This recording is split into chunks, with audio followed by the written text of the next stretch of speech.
দাবি আন্দোলন করছে আপনি জানেন, সেই আন্দোলনে তাদের 5 জনকে গ্রেপ্তার করা হয়েছিল। আপনার তাদের মুক্তির জন্য আমরা আমাদের যে সংগঠন ছাত্র অধিকার পরিষদ সেটার পক্ষ থেকে আজকে প্রেস ক্লাবে একটা প্রোগ্রাম ছিল।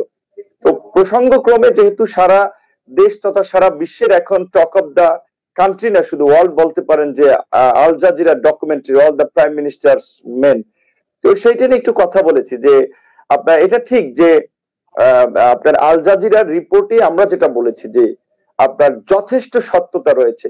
এখানে আমাদের সরকারের পক্ষ থেকে যে ফরেন মিনিস্ট্রি কিংবা সেনা সদর দপ্তর থেকে যে বিবৃতিটি দিয়েছিল সেটি আল জাজিরার রিপোর্টকে তথ্যগতভাবে বিশ্লেষণ করে নাই যে আল জাজিরার রিপোর্টের কোন কোন অংশে ভুল কিংবা কোন কোন তথ্যে ভুল। একটা জেনারেল বিবৃতি করা দিয়েছে বা একটা জেনারেল বিরোধিতা, যেটা আমরা দেখি যে সরকার একটা কমন ট্রেন্ড যে কোনো আন্দোলন সংগ্রামে যেমন তারা বলে এটা বিএনপি জামাতের উস্কানি বা সরকার বিরোধী অপপ্রচার, সে ধরনের একটা আপনার বিবৃতি দিয়েছে। আর আল জাজিরা কোনো বাংলাদেশের ভুইফোর মিডিয়া না। আল জাজিরা আপনার বাংলাদেশের কোনো ভুইফোর মিডিয়া না। বিশ্বের আপনি যদি 10টা মিডিয়াকে যদি চিহ্নিত করেন, সিএনএন, বিবিসি, ফক্স, তারপরে আল জাজিরার নামটি চলে আসবে। কাজে আল জাজিরা কোনো তথ্য এবং ভিত্তি ছাড়া তো এই নিউজটি করেনি। এবং আমি বলেছিলাম যে এটা সত্য যে আল জাজিরার রিপোর্টের সত্যতা রয়েছে যথেষ্ট, সরকারের পক্ষ থেকে যথাযথ তথ্য দিয়ে এটার মানে ভুলটা ধরিয়ে দেওয়া হয়নি, একটা জেনারেল ভাবে এটাকে তুলে ধরা হয়েছে। কিন্তু আমি এটা বলেছি যে এটা পলিটিক্যালি মোটিভেট বলতে আমি এটা বুঝিয়েছি যে আল জাজিরা যে রিপোর্টটি করেছে তাদের বাংলাদেশ নিয়ে দীর্ঘদিনের একটা পর্যবেক্ষণ আছে, যে বাংলাদেশে আপনার বর্তমানে যে কর্তৃত্ববাদী একটি সরকার রয়েছে, যে একটা ত্রুটিপূর্ণ নির্বাচনের মধ্যে দিয়ে, যেখানে 2014 সালের নির্বাচনে প্রধান বিরোধী দল সেই নির্বাচনকে বর্জন করেছে এবং বাংলাদেশের সরকারি আপনার বাহিনীগুলোর বিরুদ্ধে, বিশেষ করে ধরেন র্যাবের বিরুদ্ধে আমেরিকার সিনেটে আপনার পররাষ্ট্র বিষয়ক কমিটিতে কংগ্রেসম্যানরা চিঠি দিয়েছে, র্যাবের উপরে নিষেধাজ্ঞা আছে। অস্ট্রেলিয়ার সিনেটে, লন্ডনের পার্লামেন্টে এটা নিয়ে আলোচনা করা হয়েছে। এবং আল জাজিরার যে রিপোর্টটি হয়েছে সেই রিপোর্ট নিয়ে আপনি এ পর্যন্ত প্রায় 23টি মানবাধিকার সংগঠন এটি তদন্ত করার জন্য জাতিসংঘকে আপনার আবেদন জানিয়েছে। কাজে এই ক্ষেত্রে আমি বলেছি এই যে আল জাজিরা রিপোর্টটি করলো তারপরে প্রভাব দেখেন এই যে এখন আন্তর্জাতিক গণমাধ্যম, মানবাধিকার সংগঠন বা জাতিসংঘ কথা বলছে। এটা হচ্ছে কি, যখন একটা দেশের স্বাভাবিক রাজনৈতিক প্রক্রিয়া না থাকে তখন স্বাভাবিকভাবেই সেই দেশে অস্বাভাবিক প্রক্রিয়ায় ক্ষমতা দখলের চেষ্টা করে কিংবা একটা কর্তৃত্ববাদী সরকারকে হটানোর জন্য চেষ্টা করে। তো আমি মনে করি যে স্বাভাবিকভাবে আল জাজিরার এই রিপোর্টটি সারা বিশ্বে আরো স্ট্রং ভাবে এস্টাবলিশ করেছে যে বাংলাদেশের ক্ষমতার কেন্দ্রবিন্দু থেকে হাই অফিসিয়ালসরা কিভাবে করাপশনের সাথে ইনভলভ হচ্ছে, কিভাবে ক্ষমতার অপব্যবহার করছে। সে কারণে আমি বলছি তাদের রাজনৈতিক মোটিভ থাকতে পারে এটা, যে এই রিপোর্টের মাধ্যমে বাংলাদেশের এই রাজনৈতিক ক্ষমতার অপব্যবহার তুলে ধরা, বাংলাদেশ সরকারের দুর্নীতি তুলে ধরা, যেটা আলটিমেটলি আন্তর্জাতিক ভাবে বা আন্তর্জাতিক অঙ্গন থেকে সরকারের উপর একটা চাপ আসবে যে একটা ফ্রি ফেয়ার ইলেকশন করার জন্য। এই অর্থে আমি এটা বুঝিয়েছি, এটা ওই নেগেটিভ অর্থে আমি এটা বুঝিনি। নুরুল হক নূর, আপনাকে অসংখ্য ধন্যবাদ। আমরা এখন চলে যাচ্ছি নাজনীন সারোয়ার কাবেরী আপা, আপনার কাছে একটা প্রশ্ন রাখতে চাই, যেটা ভিপি নুরুল হক নূরও আজকে উল্লেখ করেছেন এবং অনেকেই এই কথাটা বলছেন যে সোশ্যাল মিডিয়াতে আমরা আপনাকে সব সময় অ্যাক্টিভ দেখি, সেখানে অন্যায় অবিচারের বিরুদ্ধে আপনি সব সময় প্রতিবাদ করেন, আপনার লোকাল জনগণের কাছে আপনি সব সময় জনপ্রিয় বিষয়টাতে। এই যে লাইভে আসা বা এই কথা বলা, এটা কি শুধু লোক দেখানো বা বাহবা পাওয়ার জন্য, নাকি সত্যি প্রকৃতপক্ষে অন্যায় অবিচারের বিরুদ্ধে আপনি সোচ্চার ভূমিকা পালন করতে চান? যদি আমাদের দর্শকদের উদ্দেশ্যে একটু ব্যাখ্যা করতেন বিষয়টা। আমি আসলে যখন থেকে এখানে বাংলাদেশে সোশ্যাল মিডিয়া অ্যাক্টিভেট হয়েছে, সেটির তার জন্য যারা ভূমিকা রেখেছিলেন, বিশেষ করে মাননীয় প্রধানমন্ত্রীকে শুভেচ্ছা জানাচ্ছি। কারণ এই সোশ্যাল মিডিয়ার মাধ্যমে আমরা অনেক সমস্যা দেখছি এবং আমরা অনেক সমস্যা নিরসন করতে পারছি। আর আমার ব্যক্তিগত অভিমত হচ্ছে, আমি যখন কোন একটা, আমি গ্রাম পর্যায়ে কাজ করি, আমি মনে করি রাজনীতি শুধুমাত্র টক শো নির্ভর হতে পারে না। আমি বিভিন্ন জায়গায় দেখেছি একজন বিরোধী দলীয় নেত্রী এর মধ্যে তিনি কথা বলছিলেন টক শোতে, আমার সাথেই তিনি কথা বলছিলেন। তিনি যখন কথা বলছিলেন আমি খুব মুগ্ধ হয়ে শুনছিলাম। আহ, আসলে টক শোর মুগ্ধতা হচ্ছে আপনার তর্কের বিপরীতে তর্ক। যেমন ধরেন নূর একটা কথা বললো, আমি তার পিঠে একটা কথা বললাম, আবার আমি একটা কথা বললাম, নূর একটা কথা বললো।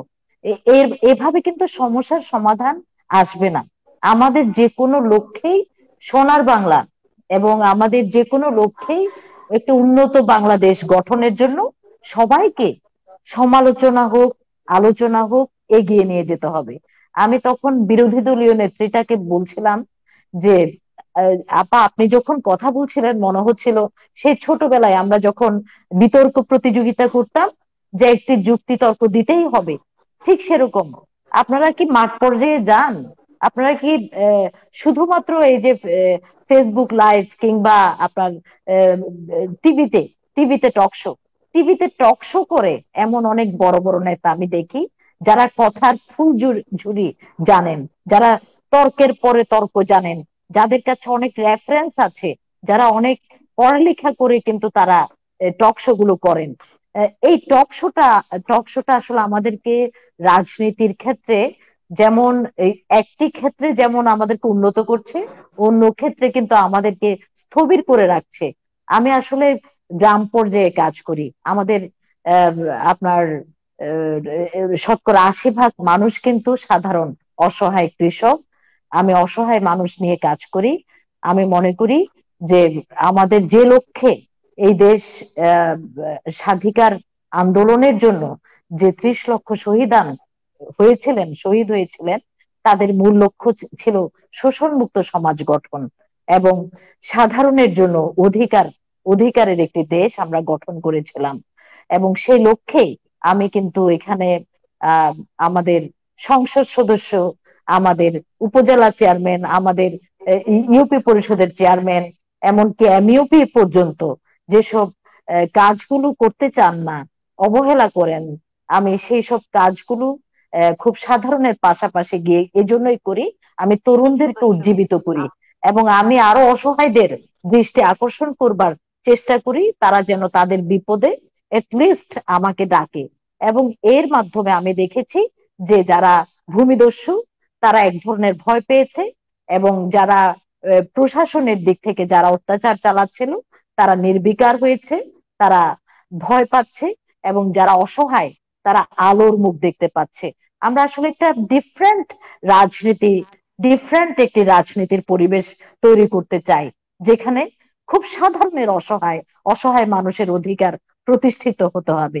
এখানে আমি মনে করি যে প্রত্যেকটি বিষয়ে আমাদের নজরপাত করতে হবে, যে উন্নয়নের সাথে সাথে আমি একটি বড় ফোরামে বলেছিলাম আমরা উন্নয়নের সমাজ গঠন করতে যাচ্ছি, কিন্তু আমরা শোষণমুক্ত সমাজ গঠনের কথা ভুলে যাচ্ছি।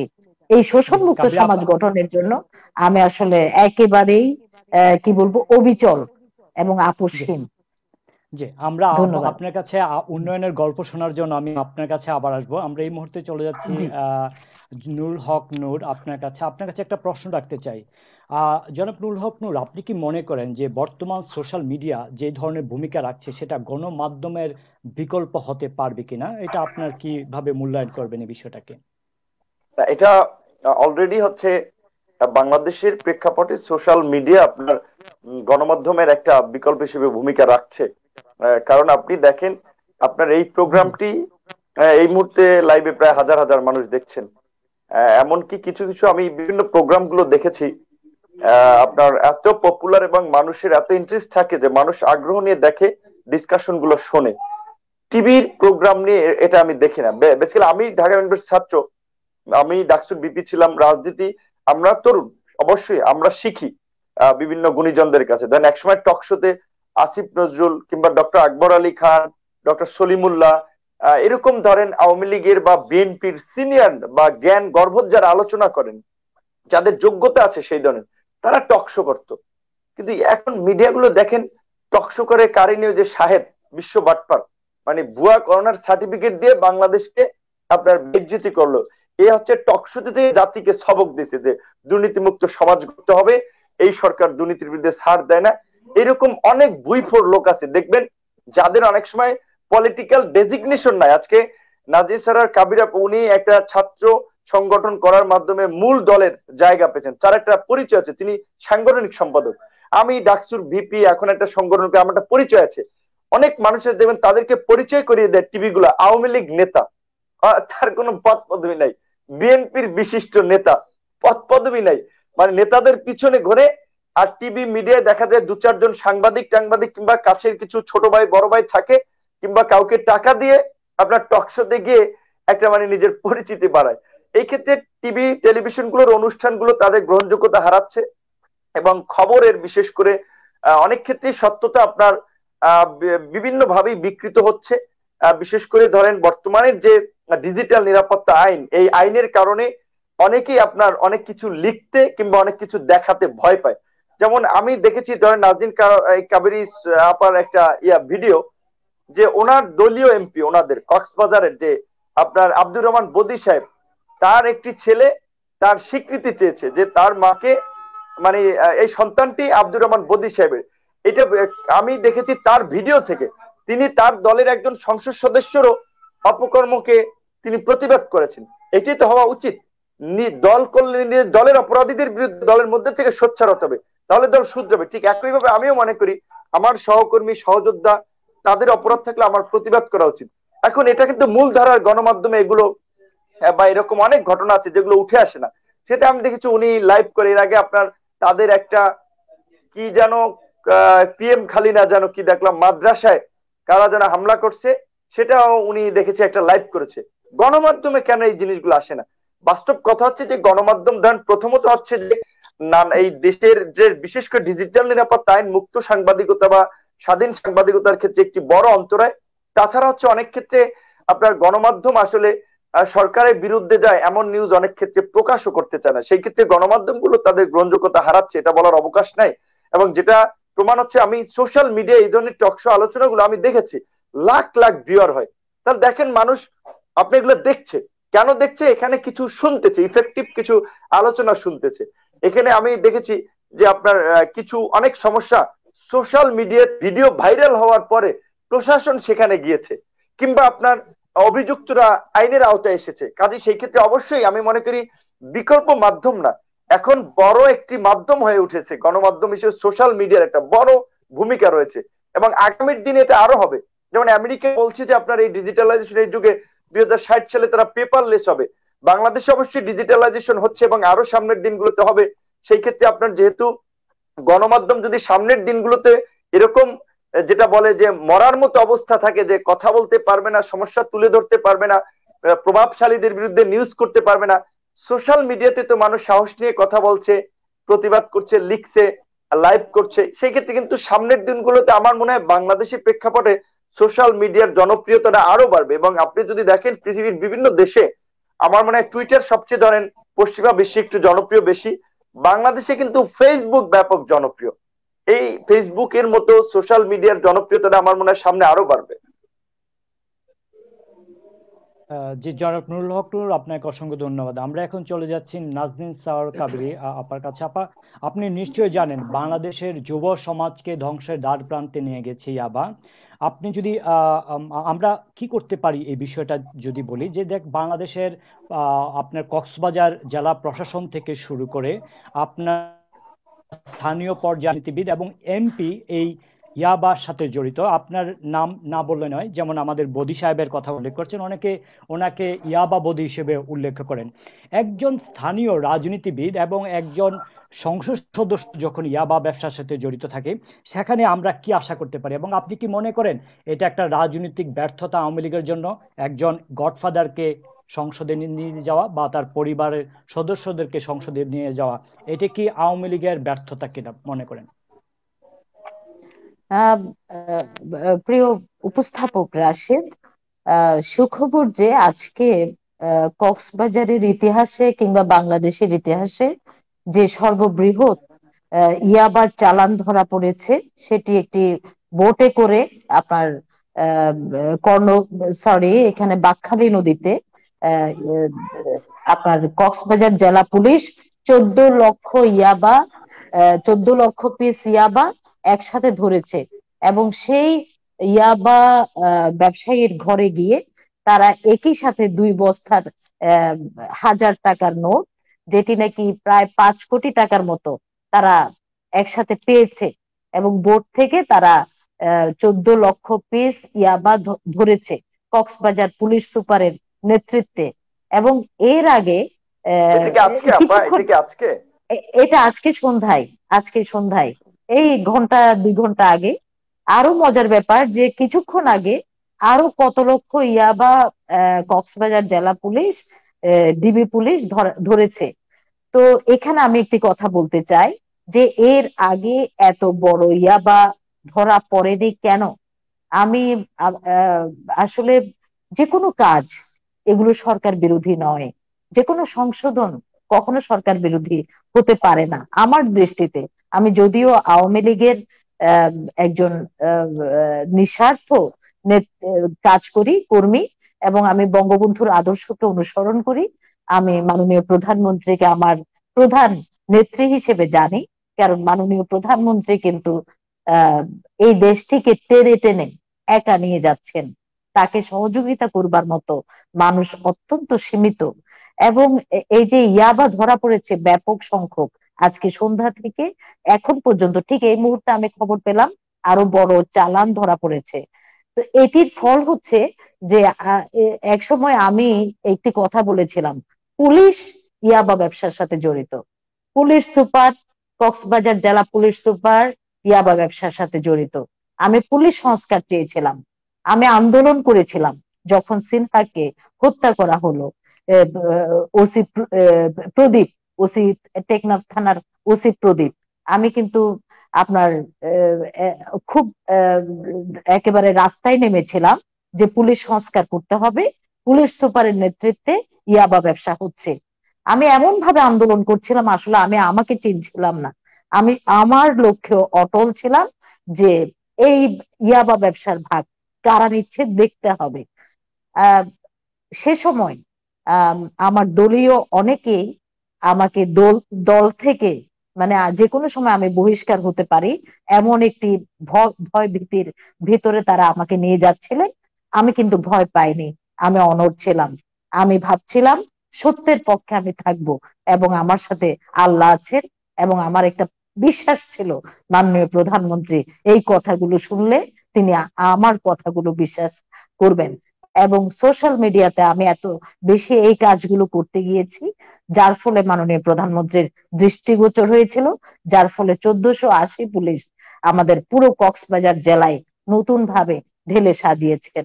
এবং যিনি পুলিশ সুপার তিনি কিন্তু বাংলাদেশের একজন খুব সৎ পুলিশ সুপার হিসেবে আইজিপি মহোদয় এবং আপনার প্রধানমন্ত্রী এখানে পাঠিয়েছেন, যার ফলে আজকে ইয়াবা ব্যবসা কিন্তু বন্ধের দিকে। এখন তখন পুলিশ ইয়াবা ব্যবসা করত, যার ফলে মানুষের হাতে ইয়াবা পাওয়া যেত না। এখন কিন্তু মানুষের হাত থেকে ইয়াবা উদ্ধার হচ্ছে। এটি একটি ভালো লক্ষণ যে পুলিশকে আমরা দমাতে পেরেছি। সেই পুলিশ চলে গেছে, ওসি প্রদীপ ধরা খেয়েছে বিভিন্ন হত্যার মাধ্যমে। এবং আপনি বদি সাহেবের কথা বলছেন, আমার প্রশ্ন সেখানে, আমাদের এই দল অনেক ত্যাগের দল, অনেক আদি একটি সংগঠন। আমাদের এই দলে বেশির অনেক অনেক নেতৃত্ব আছেন যারা 7-8 বার গণতান্ত্রিক ভোটে জিতে এসেছেন, এবং যাদের দীর্ঘ ত্যাগ। আমাদের যে আদর্শ, এই আদর্শের মাধ্যমেই কিন্তু আমরা দীর্ঘ বহু বছর ধরে রাজনীতি, আমাদের পূর্বপুরুষেরা রাজনীতি করছে। সেখানে যারা বিতর্কিত ব্যক্তি, আমি মাননীয় প্রধানমন্ত্রীকে বারবার করে সোশ্যাল মিডিয়াতে আমি বলছি, আমি এখনো বলছি, মোদি সাহেব যদিও বর্তমান সংসদ সদস্য নয়, কিন্তু তার স্ত্রীকে সংসদ সদস্য করা হয়েছে। যিনি কাঠি নাড়েন, যিনি ভাত রান্না করার জন্য কাঠি নাড়াতে জানেন, তিনি কিভাবে সংসদে বসে একটি কনস্টিটিউশনের নেতৃত্ব দিতে পারবেন? সেই মানুষগুলো অসহায় হয়েছে, যার ফলে ইয়াবা ব্যবসার প্রটোকল ছিল না, যার ফলে আপনার সেখানে পুলিশ বাহিনী জড়িত হয়েছিল, যার ফলে তরুণরা ইয়াবা খেতে একেবারে পাগল হয়েছিল। আমি একটি দৃঢ় প্রতিজ্ঞাবদ্ধ, এই ইয়াবা ব্যবসা আমরাই বন্ধ করব। কারণ আমরা ফিনিক্স পাখির মতো আমাদের পুনরাবৃত্তি এই দেশে। বঙ্গবন্ধুকে আপনি জানেন, এখানে আমি খুব সুন্দর একটি গল্প আমি পছন্দ করি, যে সে সময় একটি পাখি ছিল, গ্রিক একটি গল্প, যে পাখিটার নাম ছিল ফিনিক্স। গ্রিক রাজারা সেই ফিনিক্স পাখিকে অত্যন্ত হিংসে করতেন, কারণ ফিনিক্স পাখি গ্রিক রাজাদের আগেই কাজ করতেন। তারা ফিনিক্স পাখিকে হত্যা করা শুরু করলো। ফিনিক্স পাখিকে যখন হত্যা করা শুরু করলো, রক্ত থেকে ফিনিক্স পাখির জন্ম হয়েছিল। তখন তারা আবার সিদ্ধান্ত নিল রক্ত পুড়িয়ে ছাই করতে হবে। তারা ছাই করলো, কিন্তু ছাই ভস্ম থেকে ফিনিক্স পাখির পুনরাবৃত্তি হলো। পারমাণবিক বিদ্যুৎ কেন্দ্র করেছে, এটা আওয়ামী লীগ একটা সাহসী পদক্ষেপ নিয়েছে, কিন্তু আমাদের দেখতে হবে যে বাংলাদেশের মতো একটা ওভার পপুলেটেড ছোট্ট কান্ট্রি, যেখানে রাশিয়া মতো পৃথিবীর বড় বড় দেশগুলো এই আপনার পরমাণু বিদ্যুৎ কেন্দ্র থেকে সরে আসছে। কারণ পরমাণু বিদ্যুৎ কেন্দ্রে যদি একটা দুর্ঘটনা ঘটে, সেটাকে নেভাতে হলে অনেক ব্যাপার স্যাপার। আমি ছোট করে আপনাকে একটু বুঝাইলে, যারা দর্শক ও টকশো দেখছেন অনেকে বুঝবে না, পরমাণু বিদ্যুৎ কেন্দ্রের একটা দুর্ঘটনা ঘটলে পরমাণু বিদ্যুৎ কেন্দ্রের কাজগুলো চেইন বিক্রিয়া, অর্থাৎ যেটা আপনার আটা একটা চাল ভেঙে চাল হইতেই থাকবে, চাল হইতেই থাকবে, সেটা কোনো সমাপ্তি হচ্ছে না। তো এটাকে নিবানের জন্য বিশেষ বা এই দুর্ঘটনা ট্যাকেল দেওয়ার জন্য অন্য রকমের প্রযুক্তি, এখন সেই প্রযুক্তিগত সক্ষমতা বাংলাদেশের নাই। কাজে সেই ক্ষেত্রে আপনার হিসাব নিকাশ করে আগাতে হবে যে আমি যে খাচ্ছি আমি এটা হজম করতে পারবো কিনা। শুধুমাত্র আপনি উন্নয়ন খালি করে যাবেন, উন্নয়নের যে জ্বালা রয়েছে, উন্নয়ন যদি কোনো কারণে বাধাগ্রস্ত, তার পরিণতি কি হতে পারে সেটা আপনার ভাবতে হবে। যেমন রামপালে আপনার সরকার কয়লা বিদ্যুৎ কেন্দ্র করছে, সরকার অনেক বিদ্যুৎ ক্ষেত্রে উন্নয়ন করছে, আমরা অবশ্যই তাদেরকে ধন্যবাদ জানাবো। কিন্তু রামপালে যে কয়লা ভিত্তিক বিদ্যুৎ কেন্দ্র করছে, সেখানে দেশি বিদেশি বিভিন্ন বিশেষজ্ঞরা বলছে সুন্দরবন হচ্ছে বাংলাদেশের ফুসফুস। ফুসফুস যেমন মানুষ ফুসফুস ছাড়া বাঁচে না, মানুষকে অক্সিজেনটাকে আপনার বিশুদ্ধ করে ফুসফুস, সুন্দরবন ঠিক বাংলাদেশের অক্সিজেনকে বিশুদ্ধকরণ করে, প্রাকৃতিক দুর্যোগ থেকে রক্ষা করে এই সুন্দরবন। এই সুন্দরবন ক্ষতিগ্রস্ত হবে, তার আপনার ভারসাম্য নষ্ট হবে। সেজন্য আমরা বলেছিলাম যে সুন্দরবন ছাড়া অন্য কোনো জায়গায় প্রয়োজনে তাপ বিদ্যুৎ কেন্দ্র করুক, সুন্দরবনটাকে ধ্বংস করে আমার এই উন্নয়নের কি দরকার। সে কারণে আমরা এই সমস্ত কিছু কিছু ক্ষেত্রে সরকারের বিরোধিতা করেছি, কিন্তু সরকারের ভালো কাজকে আমরা অ্যাপ্রিসিয়েট করি। আপনি যেটা বলেছেন যে করোনাকালীন সময় এখানে যেমন কাবিরাপা বদির কথা বললেন, আপনার মেজর সিনহা, আমি দেখেছি যে উনি ডেইলি স্টারে ওনার স্ট্রেট ফরওয়ার্ড স্টেটমেন্ট এসেছে, যেটা আমি মনে করি আওয়ামী লীগের জন্য একটু বিব্রতকর ছিল। কারণ এই প্রদীপের মানে সিনহার খুন হওয়া এটি কোনো স্বাভাবিক খুন হওয়া ছিল না। সিনহা প্রধানমন্ত্রীর নিরাপত্তা রক্ষী হিসেবে কাজ করেছেন এসএসএফ এ, কাজে তিনি কেন খুন হয়েছেন? তিনি কি শুধুমাত্র প্রদীপের ইয়াবা ব্যবসার ঘটনা জানতেই, নাকি এর পেছনে অন্য কোনো ঘটনা রয়েছে? তারপরেও তিনি স্ট্রংলি এলাকার জনগণকে সাথে নিয়ে এই ওসি প্রদীপদের বিরুদ্ধে দাঁড়িয়েছেন, সেজন্য আমি তাকে ধন্যবাদ জানাই। তিনি আওয়ামী লীগ করুক, তাতে আমার সমস্যা নেই, এই ধরনের ভালো মানুষ আওয়ামী লীগ করলেও তাদেরকে আমরা রেসপেক্ট করব। কিন্তু এই যে করোনাকালীন সময়ে আমরা দেখলাম স্বাস্থ্যমন্ত্রীর বিরুদ্ধে বিস্তর অভিযোগ, মাস্ক কেলেঙ্কারি, প্রধানমন্ত্রীর সাথে ভিডিও কনফারেন্সে জেলার সিভিল সার্জনরা বলছে যে আমরা N95 মাস্ক পাই নাই, ডাক্তাররা এই ধরনের আক্ষেপ প্রকাশ করলো। পিপি নিয়ে কেলেঙ্কারি, অনেকের দুর্নীতি ফাঁস হলো, স্বাস্থ্যমন্ত্রীর দুর্নীতি সংশ্লিষ্টতা, অথচ সরকার অনেক যোগ্য লোক রয়েছে এই সরকারে, সেই স্বাস্থ্যমন্ত্রীকে পদ থেকে অপসারণ করতে পারলো না। আমরা এটা ঘৃণা করি, প্রতিবাদ জানিয়েছি, কিন্তু আবার করোনাকালীন সময় তারা অক্সফোর্ড অ্যাস্ট্রাজেনিকার যে ভ্যাকসিন এনেছে, এটা কিন্তু একটা ভালো কাজ করেছে। কারণ অ্যাস্ট্রাজেনিকা আপনার অক্সফোর্ড ফর্মুলায় বিশ্বের অন্যতম ভ্যাকসিন উৎপাদনকারী একটি কোম্পানি, এটা কিন্তু আমরা অ্যাপ্রিসিয়েট করি, তাদের ভালো কাজকে আমরা অবশ্যই আপনার ধন্যবাদ জানাই। যেটা কাবিরাপা বলেছেন, আওয়ামী লীগ একটা পোর খাওয়া রাজনৈতিক দল, এদেশের স্বাধীনতা সংগ্রাম বলেন, ভাষা আন্দোলন বলেন, ইতিহাস ঐতিহ্যের সাথে আওয়ামী লীগের নাম জড়িত, কিন্তু সেই আওয়ামী লীগ আজকে একটা ধিকৃত দল জনগণের কাছে। কেন ধিকৃত দল? আমার মনে হয় কবরিয়াপা হয়তো প্রশ্নটা এড়িয়ে যাবেন, কিন্তু তার বিরোধী আমার এটাকে ডিফেন্ড করার সুযোগ নাই। আজকে যে আওয়ামী লীগ ক্ষমতায় আছে, আওয়ামী লীগের লোকেরাও চায় না যে এইরকম একটি জবরদস্তি নির্বাচন করে, কর্তৃত্ববাদী নির্বাচন করে আওয়ামী লীগ ক্ষমতায় থাক। কিন্তু আওয়ামী লীগ কেন এই পথ বেছে নিয়েছে, কাদের পরামর্শে বা কাদের প্রশ্রয়ে, আমাদের সেটি ভাবায়। যেই বঙ্গবন্ধু শেখ মুজিবুর রহমান জীবনের যৌবনের সময়টা কারাগারে কাটিয়েছেন, জীবনের বড় একটা সময় এদেশের মানুষের জন্য লড়াই করেছেন। শেখ হাসিনা বর্তমান প্রধানমন্ত্রী 1981 সালে দেশে এসেছেন, তিনি বলেছেন মানুষের ভোট ও ভাতের লড়াই করার জন্য, তার বাবার অসমাপ্ত কাজকে সমাপ্ত করার জন্য তিনি রাজনীতিতে এসেছেন। যেটা কাবির আপা বলছেন যে আমরা উন্নয়নের বাংলাদেশ করছি, কিন্তু আমাদেরকে ভুলে গেলে চলবে না আমরা কিন্তু শোষণ মুক্ত সমাজ গড়ে তুলতে পারছি না। সমাজে ধনী দরিদ্রের বৈষম্য, এই করোনাকালীন সময়ে আগে ছিল দারিদ্র্যের হার 21%, এখন সেটা বেড়ে দাঁড়িয়েছে 43%। দারিদ্র 43% মানুষ, অর্থাৎ 100 জনে 43 জন মানুষ দারিদ্র্য সীমার নিচে বাস করে। এটার জন্য সরকার কি পদক্ষেপ নিয়েছে? কাজে এই ওই পদ্মা ব্রিজ, উঁচু উঁচু বিল্ডিং, আপনার মেট্রো রেল, এটা তো উন্নয়ন না। উন্নয়ন মানে মানুষের সামগ্রিক জীবনযাত্রার পরিবর্তন। আজকে আমার দেশের মানুষ বিনা চিকিৎসায় মারা যাচ্ছে কিনা, ঠিকঠাক মতো চিকিৎসা পাচ্ছে কিনা, মানসম্মত শিক্ষা পাচ্ছে কিনা। গতকালকের একটা ঘটনা, আমাদের একজন পরিচিত মানুষ, আমি জানি তার ছেলেকে তিনি চিকিৎসা করাবেন, অসুস্থ হয়ে গেছিল, হাসপাতালে নিতে পারেন নাই। তিনি একসময় ডাক সাইডের ছাত্র নেতা ছিলেন, পূর্ব ইউনিয়ন ছাত্র ইউনিয়নের একটা কলেজের সাধারণ সম্পাদক ছিলেন, যে তার 70,000 টাকা জমানো ছিল, তার সন্তান প্রাইভেট একটি প্রতিষ্ঠানে পড়ে, সেই প্রতিষ্ঠানের টিউশন ফি, অন্যান্য ফি বাবদ তিনি হাসপাতালে নেননি, যে এই টাকা খরচ করলে তিনি বিশ্ববিদ্যালয়ের ফি দেবেন কি করে। আমরা তো সেই চিকিৎসা সেবা নিশ্চিত করতে পারি নাই। এই করোনাকালীন সময় শিক্ষা প্রতিষ্ঠানগুলো যেন অভিভাবকদের কাছ থেকে ফি আদায়ে চাপাচাপি না করে, সবার আয় রোজগার কমেছে। কবরী আপা ব্যবসা বাণিজ্য করুক, যাই করুক, আমার মনে হয় তিনি আমার সাথে একমত হবেন যে তারও আয় রোজগার আগের চেয়ে কিছুটা হলেও একটু কমেছে এই করোনাকালীন সময়। সুতরাং সেক্ষেত্রে এই প্রতিষ্ঠানগুলোকে কেন সরকার চাপ দিচ্ছে না যে আপনাদের মানবিক হতে হবে? সারা বছর তো ব্যবসা বাণিজ্য করেছেন, করোনাকালীন সময় আপনারা ফি কমিয়ে নেন, ছোটখাটো ফি মওকুফ করে দেন। সরকার কেন এগুলো সরকারের দেখার বিষয় না? কাজে আমরা তো এগুলো নিয়ে সমালোচনা করব। এবং এই যে জনগণের দীর্ঘদিনের আক্ষেপ, ভোট দিতে পারে না, ভোট কেন্দ্রে যেতে পারে না, এইটা আওয়ামী লীগের চরিত্রের সাথে যায় না।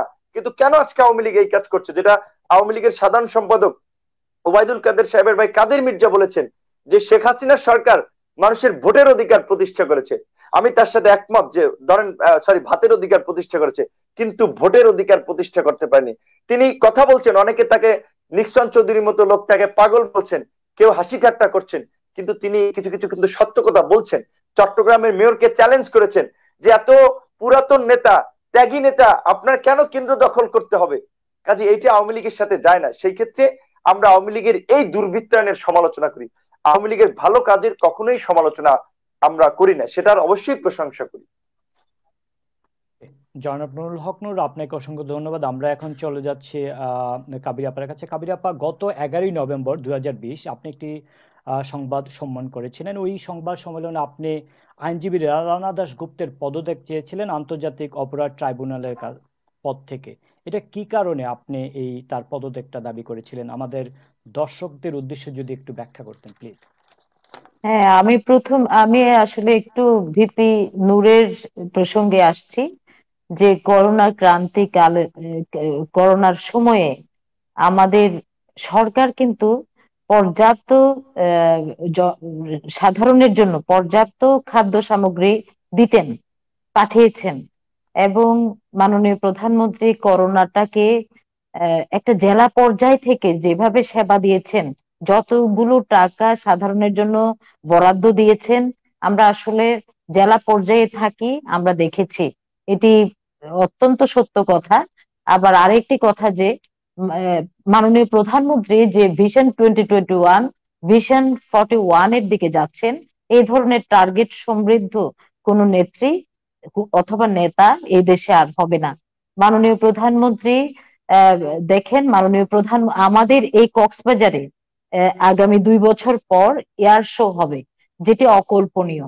বিশ্বের খুব উন্নত রাষ্ট্রগুলোর মধ্যে এয়ার শো দেখা যায়, দুবাই হয়, চায়না হয়, এই জাতীয় কিছু, অস্ট্রেলিয়া হয়, কিছু জায়গায় এয়ার শো দেখা যায়, যেটি খুব এক্সপেন্সিভ। যে সময় আগামী 2 বছর পরে 50,000 অত্যন্ত ভিআইপি পর্যটক বিশ্বের বিভিন্ন দেশ থেকে আসবেন।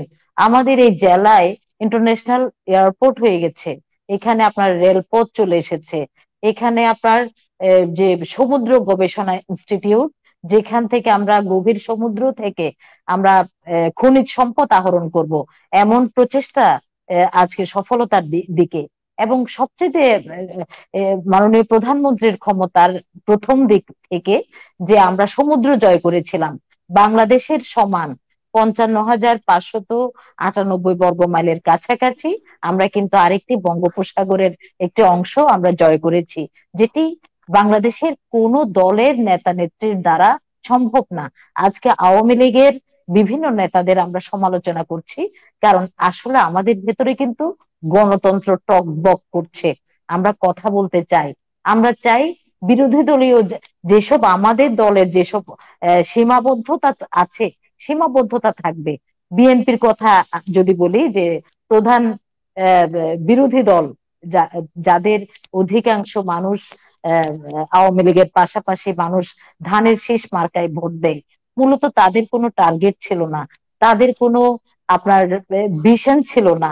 তাদের প্রত্যেকটি নেতা এতটা করাপ্টেড। আমি এখানে এপিএস সালাউদ্দিনের কথা বলতে পারি, যিনি তৎকালীন প্রধানমন্ত্রী খালেদা জিয়ার এপিএস ছিলেন সালাউদ্দিন, বর্তমানে তিনি বোধহয় ভারতে।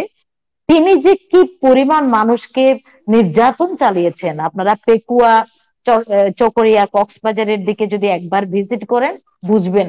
তারা কিন্তু আরেক বদি, হ্যাঁ, বদিরা ইয়াবা ব্যবসা করে, তারা মানুষকে নিয়ে মানুষের মাথা ব্যবসা করেছে। তো আসলে একেবারে স্বয়ংসম্পূর্ণ কোনো সরকার হতে পারে না, কিন্তু বর্তমান সরকার আমাদের এই কক্সবাজারকে যে রাজস্ব আসবে, যে ধরনের এখানে আপনার ইয়েকে আমি দেখেছিলাম, সমস্ত টিভি চ্যানেলকে আমি বলেছিলাম, হয় আন্তর্জাতিক অপরাধ ট্রাইব্যুনালের প্রসিকিউটর থেকে আপনার পদত্যাগ করতে। যে সাহসী উচ্চারণ করেছেন তার জন্য আসলেই ধন্যবাদ পাওয়ার যোগ্য।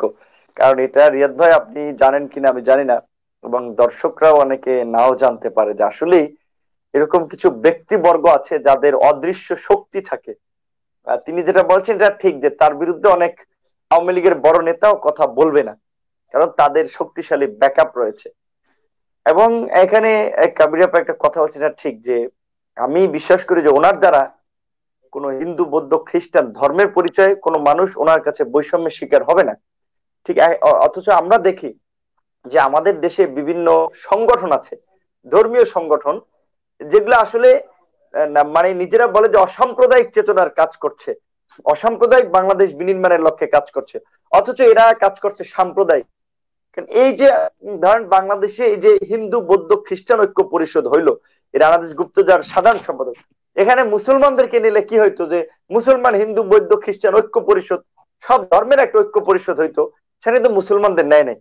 বাস্তব কথা হচ্ছে, আমি শুধু ব্যক্তি রানাদাস গুপ্তকে নাম বলছি, যে এরকম অনেক ভুইফোর সংগঠন আছে যে যারা আপনার বিভিন্ন নাম টাম দিয়ে কিছু ব্যক্তি বেনিফিশিয়ারি হচ্ছে, রাষ্ট্রের কাছ থেকে, রাজনৈতিক দলগুলোর কাছ থেকে বেনিফিটেড নিচ্ছে।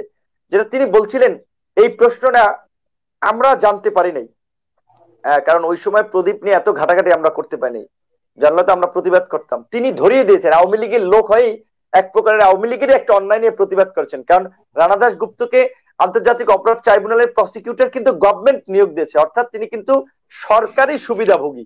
সরকার আর আওয়ামী লীগ কিন্তু এক না, রাজনৈতিক দল। সরকার মানে তাও তো এক হিসেবে জনগণের প্রতিনিধি। সুতরাং সরকার যখন জনগণের প্রতিনিধি, তিনি আন্তর্জাতিক অপরাধ ট্রাইব্যুনাল প্রসিকিউটর, তিনি কিন্তু কোনো অপরাধীর পক্ষে লড়তে পারেন না। কিন্তু আমি আসলে ব্যক্তিগতভাবে এই তথ্যটা এই কাবেরী আপার রেফারেন্সই ডেইলি স্টার সহ বিভিন্ন জাগরণের সব বিভিন্ন সংবাদ মাধ্যমে বদৌলতে তখন জানতে পেরেছিলাম, এবং তখন আমরা আরো স্পষ্ট হয়েছিলাম যে এই দেশে কিভাবে সাম্প্রদায়িকতাকে প্যাট্রোনাইজ করা হয়, কিভাবে সাম্প্রদায়িক সংঘাত সহিংসতা ঘটানো হয় ধর্মের নামে।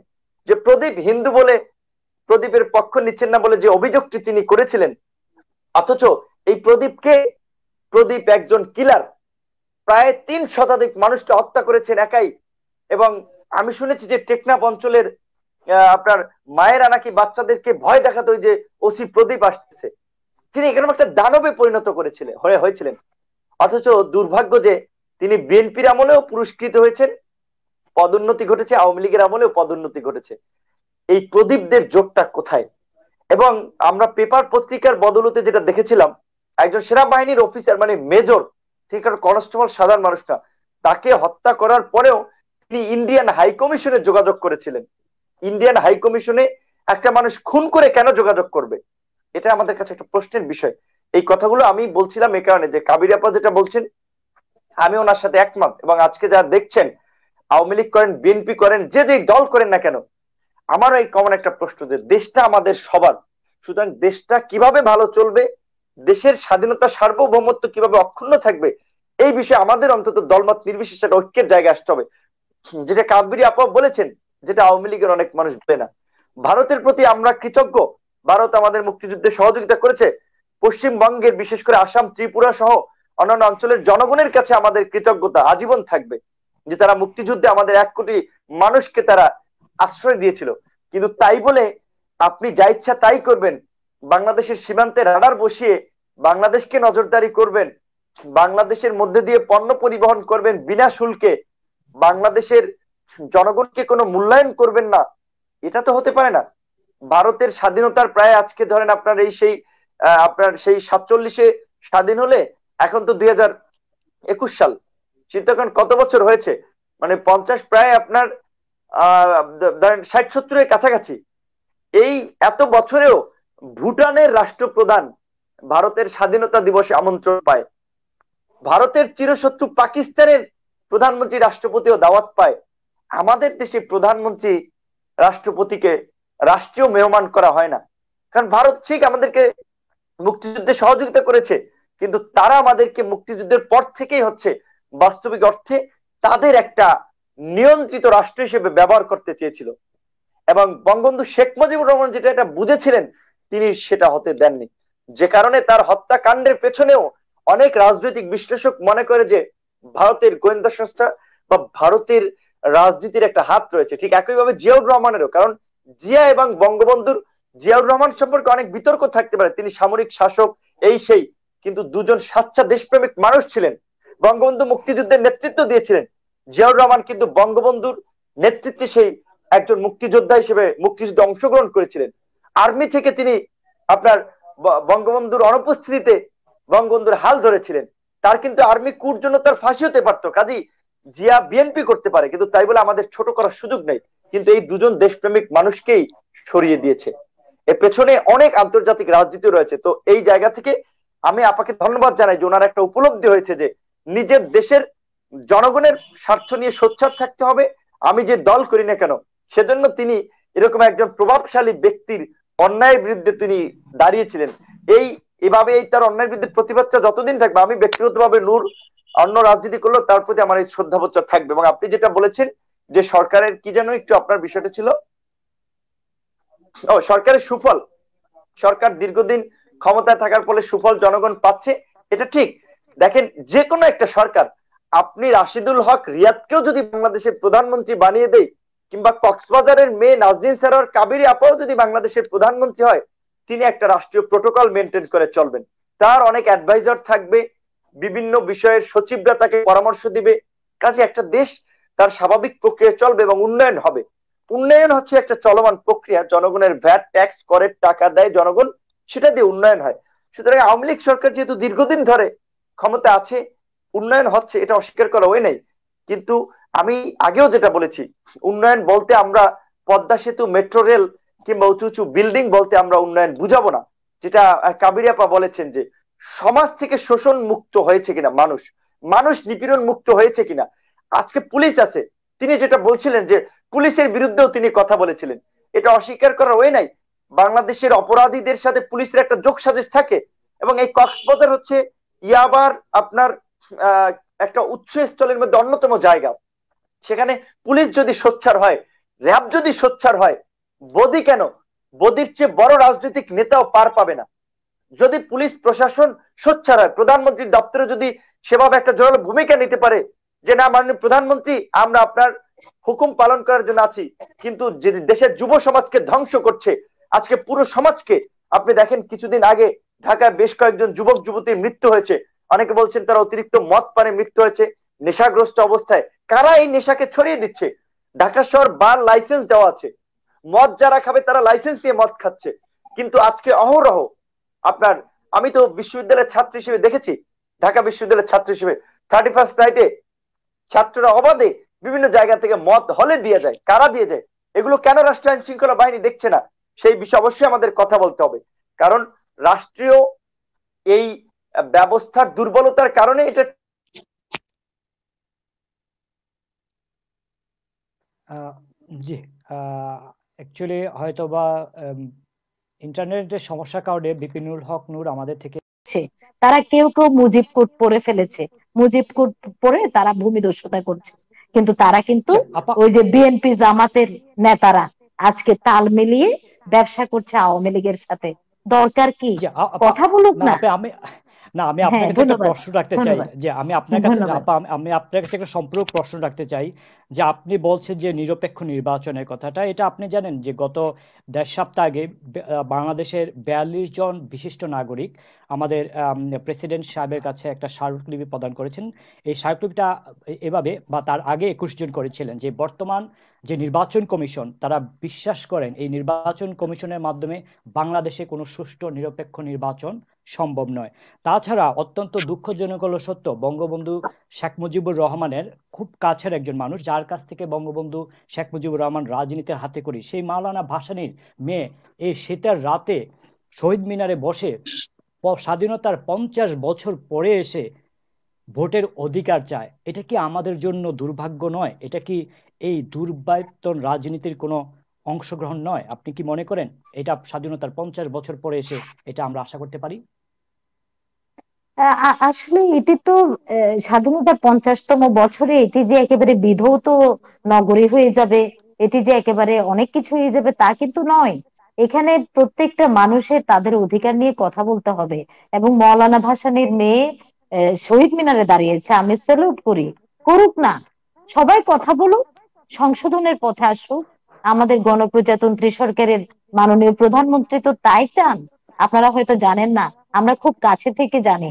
তিনি কিন্তু চান প্রতিটি মানুষ, যেমন আমি যখন পুলিশ সংস্কার চেয়েছিলাম, আমার দল থেকে আমি বহিষ্কারের জন্য চিঠি পাঠিয়েছিল অনেকেই, কিন্তু মাননীয় প্রধানমন্ত্রী আমার কথাটুকুই শুনেছেন, তিনি 1480 পুলিশ সংস্কার করে দিয়েছেন।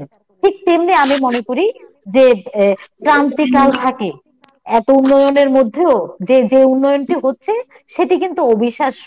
প্রতিটি দেশ, আমেরিকা পর্যন্ত বিস্মিত। প্রয়োজনীয়তা বলে যে বিশ্ব সংস্থা আহ, করছে, চিন্তা করছেন, আমি মনে করি তদন্ত হোক।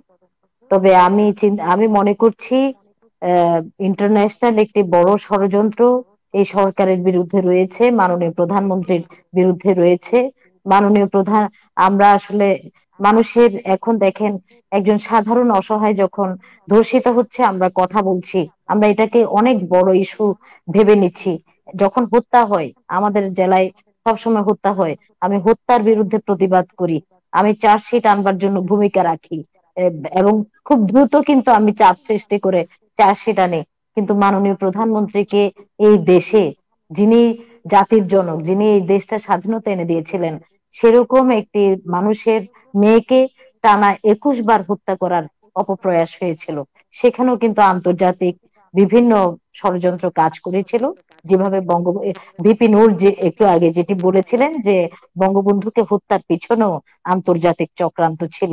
এখন আল জাজিরা যেটি করছে, আহ, আমরা এক পাশ থেকে ধরে নেব যে এটি একটি ষড়যন্ত্র।